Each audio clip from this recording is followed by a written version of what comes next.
ওম শ্রী গণেশায় নমঃ। ওম নমঃ শিবায়। তো আমি ভিডিওতে খুবই সংক্ষিপ্ত আলোচনা করতে চলেছি 19শে বৈশাখ 3 মে শনিবার।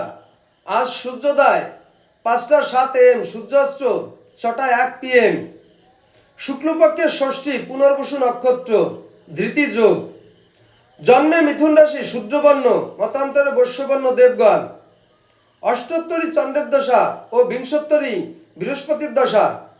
দিবা 11টা 58 গতে কর্কট রাশি, বিপ্রবর্ণ। অপরাহ্নে 5টা 47 গতে বিংশোত্তরী শনির দশা। আজ প্রতিটা রাশির শুভ শুভ কি ফল লাভ হবে সেই সম্পর্কে খুবই সংক্ষিপ্ত আলোচনা। মেষ রাশির শিক্ষায় অগ্রগতি লাভ হবে। বৃষ রাশির বিড়ম্বনার সৃষ্টি হবে। মিথুন রাশির মেধার বিকাশ ঘটবে। কর্কট রাশির উদ্বোধনায় কাটবে।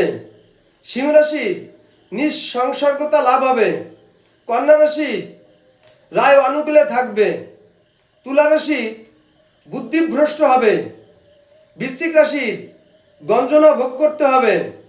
ধনু রাশির হঠকারিতা ঘটবে। মকর রাশির বদনাম ঘটতে পারে। কুম্ভ রাশির ঋণ শোধ হবে। মীন রাশির সদ্বুদ্ধি লাভ হবে। তো বন্ধুরা, এই ছিল আমার এই ভিডিওর মূল সংক্ষিপ্ত আলোচনা। নমস্কার।